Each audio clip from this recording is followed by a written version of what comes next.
Over the past many years of doing Prairie Yard and Garden, I have visited with several homeowners and fruit producers who have mentioned honeyberries.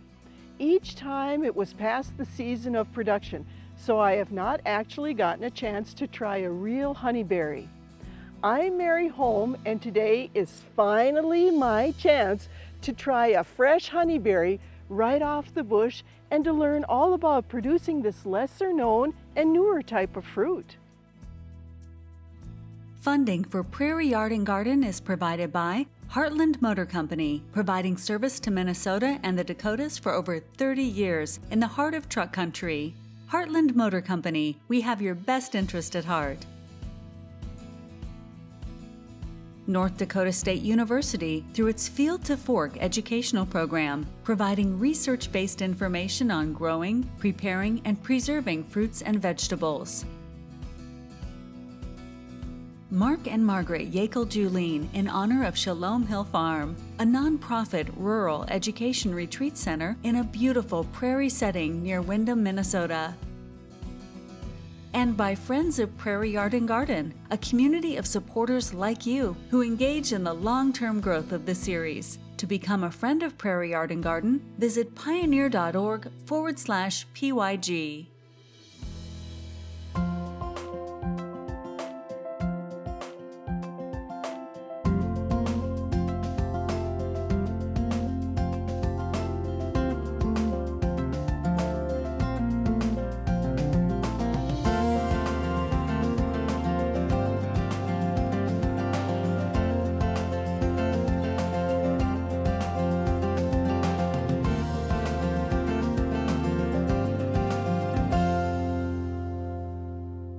Gorden, who is on our Prairie Yard and Garden film crew, was telling me they planted honeyberries in their yard several years ago. So far, they have not gotten a good harvest, so he was happy to hear about today's program. Bernice Ingvalson had reached out to invite us to come to their place called the Honeyberry Farm. This will be our chance to find out all about growing honeyberries successfully. Thanks, Bernice, for letting us come to have a very good time. I am thrilled that you are coming out to share all the wonderful information that I've gleaned over the last 15 years with the public, because it's a great bush to grow in your backyard as well as a small-scale commercial operation. Tell me about your background. Well, I grew up in Saskatchewan, Canada on a mixed grain farm, about 5 hours north of Minot, North Dakota. How and when did the Honeyberry Farm get started? Well, my husband and I initially purchased 2.5 acres of pasture land. All of this was previously pasture land that the owner had rented to another neighbor to run cattle. So when we moved here in 2005, we moved the fence line, and for 5+ years we wondered, what are we going to do with this extra 1.5 acres? But in the meantime, got our garden started, and we did a little bit of this and that. And in 2010, I was looking, to expand things a little bit more, paging through the Young's Garden catalog, and I noticed this berry that I hadn't ever seen before.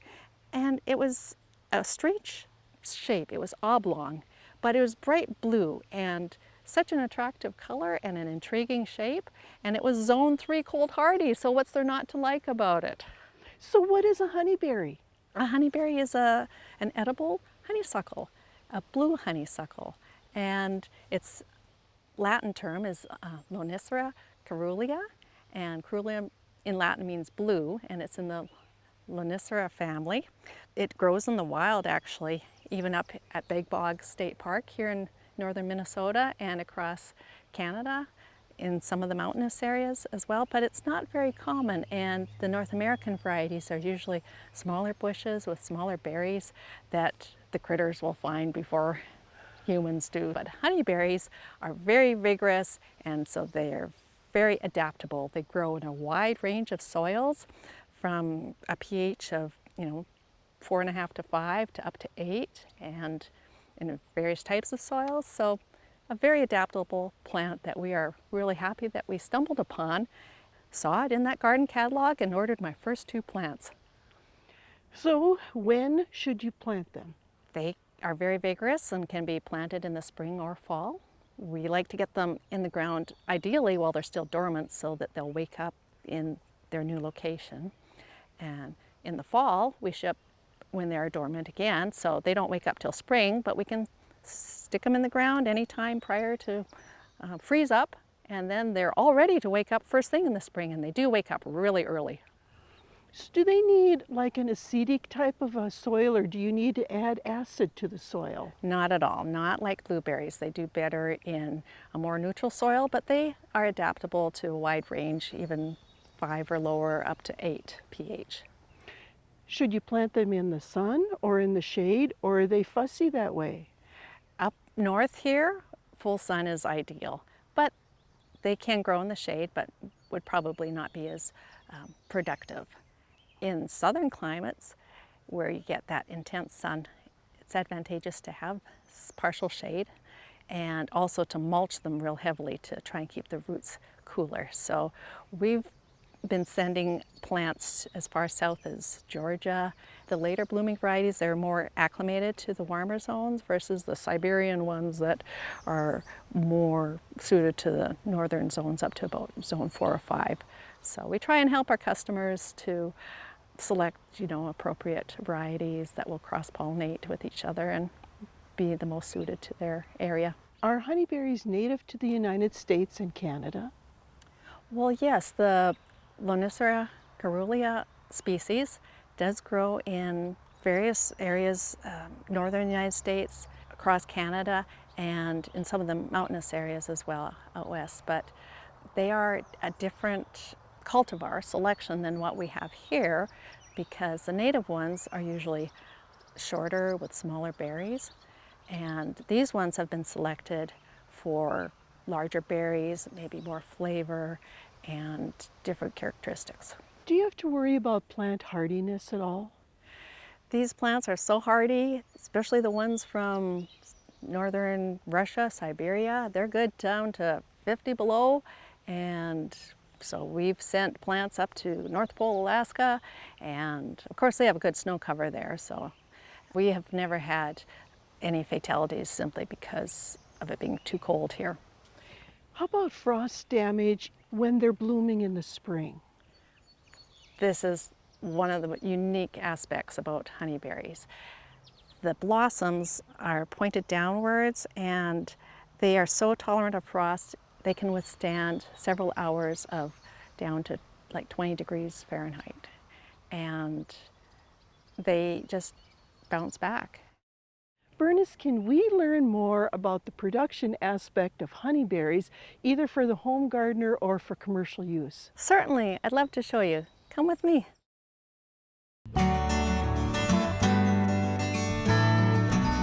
You can enjoy your homegrown produce all year long as you preserve it properly. I love old cookbooks.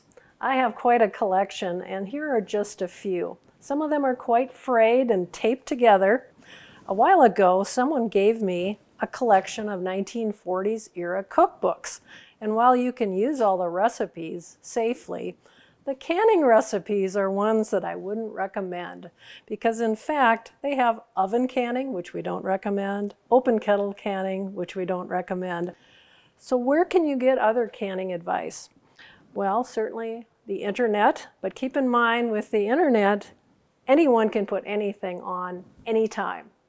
So social media can be a bit of a problem in terms of accurate information.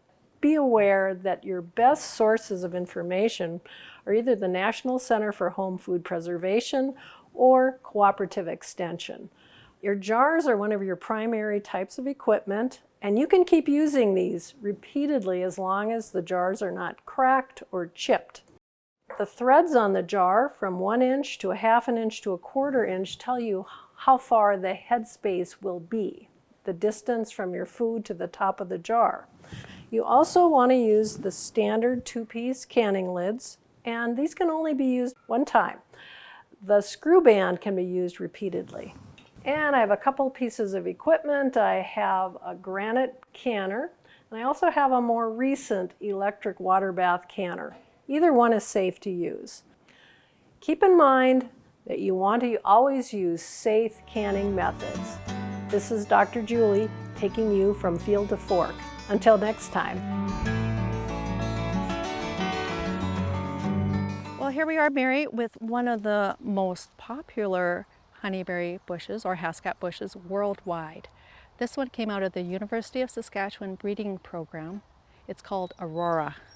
And while we're a little bit late in the season, there are still plenty of pretty blueberries to admire and examine how they grow. They grow on year-old wood, so whatever branch grew last year, then this spring that put out new shoots, and on the new shoots from this year, it puts out little berries. About how long after planting does it take until you get your first crop? Well, if you plant a 2-year-old gallon-sized bush, it's going to still take another 3-4 years to get anything significant. A 5-year bush is considered pretty close to maturity, but they do keep growing, and some of them keep growing bigger and bigger. Do you have to have more than one variety to pollinate and get a better crop? In general, yes. And each seedling will produce a unique berry, just like humans have 2 parents and each kid is differently. So if we have pollination from 2 different varieties, then their children would be unique and different. And that's where the breeding programs come in, to try and select the cultivars that are the tastiest, the largest, or whatever features that you're breeding for. Disease resistance, but they're all really disease resistant. When you plant, how far apart should you plant your plants? We planted 5 feet apart in row, 10 feet apart between rows. That works quite well for some varieties, but we have some monster varieties that keep growing and growing. Some of the Russian varieties will span 10 feet wide and get to be 8, 9, 10 feet tall.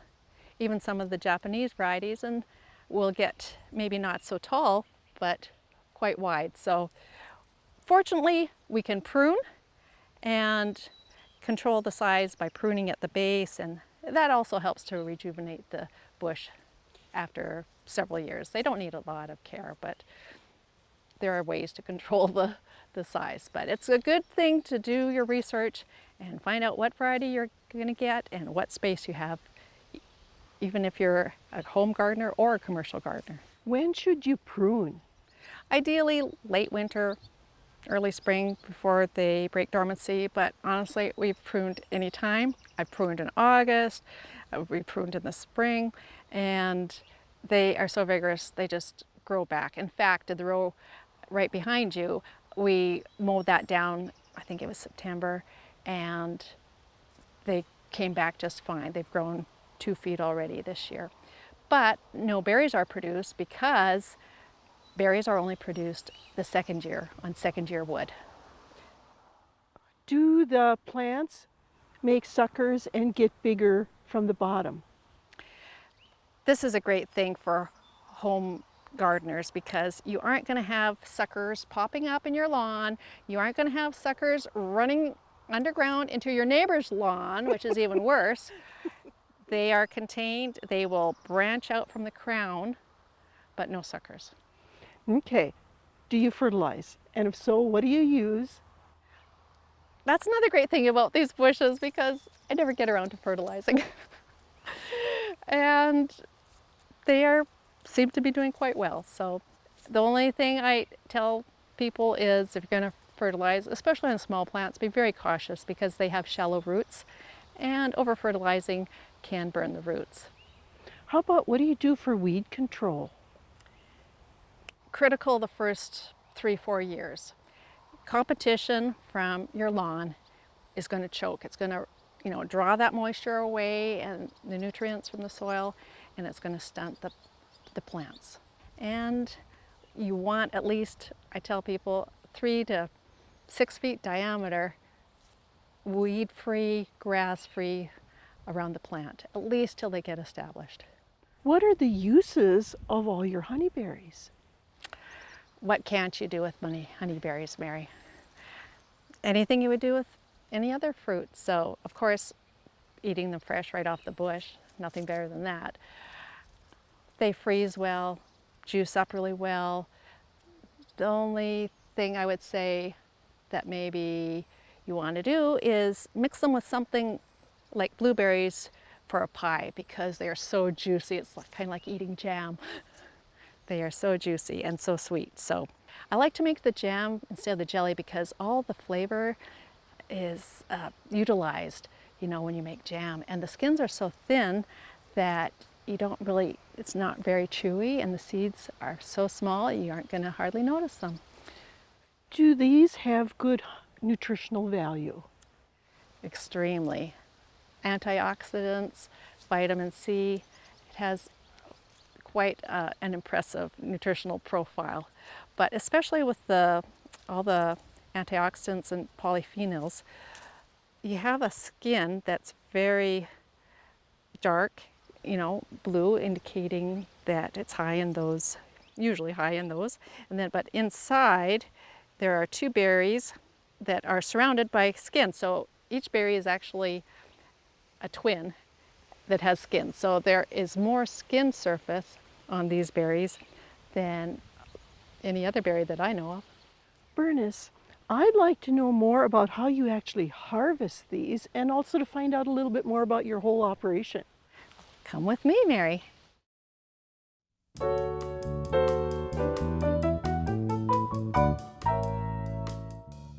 I have a question. I have red coloration on my crabapple trees. Is there anything I can do about it? Yeah, well, I'm part of a team investigating best management practices for red star rust, which is perhaps what is on the crabapple's leaf. We're doing these investigations to help better inform the nursery and fruit industries here in Minnesota. It was first discovered in Minnesota in 2022, and red star rust affects 2 unrelated plant hosts: Malus species, which are crabapple and apple, and some very popular species of landscape juniper. And why are we concerned about red star rust in the landscape? Well, it does have the propensity to cause premature leaf drop on apples and crabapples, which can reduce the tree's vigor, and for apples, decrease the yield. And of course, we're concerned about the fruit and flower display in crabapples. But for junipers, we don't suspect any permanent significant damage. And what does red star rust look like? Well, on apples and crabapples, you see a large lesion in midsummer, and this lesion is typically brightly colored in hues of red, yellow, and orange, and it's irregularly shaped, meaning it's not perfectly circular, and sometimes even star-shaped, hence the name red star rust. And if you turn the leaf over at the end of summer, you see bristles on the underside of the leaves, and those actually contain spores. And you can think of spores as fungal seeds that cause infection. And these are windblown to our juniper hosts, where they cause a very small gall or a proliferation of tissue. And these galls are typically not visible, except in spring when you get warm temperatures and rain. They produce orange gummy spore masses. It literally looks like someone has flung orange jello at the plant. And these spores are windblown back to apples and crabapples, completing the disease life cycle. And how do we manage this in the home landscape? First off, make sure you buy healthy, disease-free plants at the nursery or garden center. Secondly, avoid planting both junipers and crabapples or apples in your own home landscape. Although spores can travel several miles, there's more likelihood of an infection if they're planted in close proximity to one another. And then thirdly, you want to make sure your apples and crabapples are properly pruned to allow for air infiltration inside the canopy so the leaves dry out after a rain event. And typically, chemical intervention isn't necessary. If you have a healthy tree, it can withstand some level of infection. So Mary, take a look at this cultivar. It's very open and the berries are very visible. It's a late blooming and late harvesting Japanese variety. This is a younger plant, so I don't know how tall it's going to get. As I said, this is our trial plot and it's not commercially available. We aren't selling it, but I'm growing it to look at its unique features, as each selection, each cultivar is very unique. Over here we have a taller variety. Well, this is an older plant, but it's also of Japanese genetics, and so one of the characteristics of Japanese plants is that as I mentioned, later blooming, later harvesting, and the berries are quite nicely visible to pick. But you still want to lift up some of the branches. Oh, look at this, Mary. We hit the mother lode there. This also shows the difference between the bright blue berries that still have the bloom. You know, berries have a little film on them. That's why these are lighter colored. And these ones have been more damaged by the wind and brushed against other branches, so the bloom has been rubbed off of those. Isn't that interesting? It is. How do you actually harvest these? Well, it's just as easy as that. But what about like in a big scale? Commercially, we would put something to catch them underneath, and then we blow the debris off because there's always going to be some leaves and twigs that fall down as well. Then do you use like a tarp or a blanket underneath there to catch them? These berries are so soft. When they fall, some of them could squish, and so we like to have something that we can wash, a surface that's washable. About how much do you get for a harvest off of one plant? It totally depends on the variety. Some of them are lower producers at maturity. You can usually shoot for 5 pounds, but then you got berry drops. So I'd say if you get 3 pounds, some of the larger varieties we're hitting 10, 12 pounds and up to 20 plus pounds. But those are the monster bushes. You probably don't want a monster bush in your backyard. What is the harvest window? Well, the earlier Russian varieties, we would start to harvest last week in June here in Zone 3 in northern Minnesota. In Canada or in higher elevations, as in Montana, that could be pushed back a few weeks depending on their climate and when their last frost is. But typically after the flowers are pollinated in early May, it takes about 6 weeks to reach full ripeness. So here in we're at the 10th of July, we have pretty much finished our early harvest, and the later harvest is in full production. What do you use all of the berries for? Oh, what don't we use them for, Mary? You know, fresh eating, we start out with just eating them off the bush, and then put them in the freezer and figure out what to do with them later. They freeze great. You don't have to spread them out individually like raspberries, but you know, even a couple inches thick, if you put them right in the freezer. Families tell me that they just open up the freezer and the kids grab the berries and eat them like mini popsicles. What do you do with the harvest? Well, first of all, we open up our farm for U-pick. We love to have people come and pick their own berries and take home, and we show them how to harvest a larger quantity, like the shaking method, so that they can fill up their freezer and have berries throughout the winter. And in addition to the U-pick, we also harvest berries and put in our freezer for sales to small-scale jam operators that might buy a bucket, 25-pound bucket. We have in the past even harvested larger amounts for local breweries, 300-400 pounds, wineries. We have been blessed to collaborate with other adventurous companies that want to try the product, and they've been very happy with it, I must say. How do people find out about your U-pick operation? Facebook is our friend. When people come out and have such an enjoyable experience, they tend to take pictures and share it. So a lot of it is word of mouth, but we have advertised local radio, sometimes newspaper, but signs out on the street. But a lot of it, frankly, is word of mouth. Do you have some of the same people come back year after year? It is so wonderful to see our summer friends come back year after year, yes, and they bring their friends, and yeah, it's like a berry family reunion every end of June, July. Do you sell honeyberry plants as well as the fruit? Well, you know, that's how we got started, Mary, because when I saw and tasted my first honeyberry bush in Canada and came back and told Jim that I'd like maybe a couple hundred bushes and just have a small little side business, U-pick, and he asked me how I was going to pay for it. So I said, well, I'll sell some. What did I know about horticulture? What did I know about the nursery business, all I do is if you bought a whole bunch, then you could buy them cheap and then sell them at a little bit of a markup. So that's what I did the first year. And then Jim said, well, let's bring some more plants down.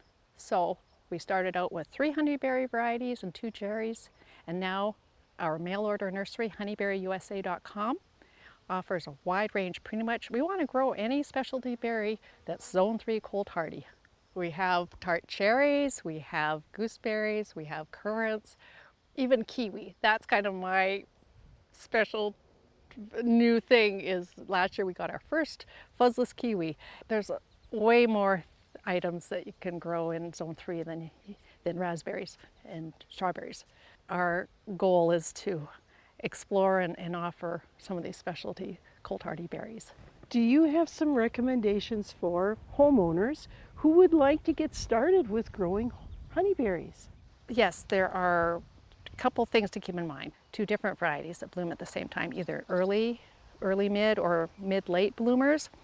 And then keep the grass away, and then just have patience. It's going to take 4 or 5 years really to get decent size, to get a lot of production. But the 2nd, 3rd year, there's going to be a few berries you can taste. If people have questions, is it all right if they contact you for help? Very happy to share what I've learned, because I knew nothing when I started, Mary. It was like nothing, zero, but it's been the ride of my life, and it's just been so interesting, and people have been so helpful to teach me, and I'm just more than happy to share what I've learned along the way. So do you have plans to expand? No. Well, maybe. maybe just a few of the newer varieties we might add to complement our season, to draw out our season, because we focused on the early varieties now. But when people come to pick cherries, they want to pick honeyberries too, and if we're out of honeyberries, they're really disappointed. So we're going to have to put in a few more of the later ripening ones so they aren't disappointed. This has been wonderful. Thank you so much for letting us come out and learn. You're so welcome. So glad you came.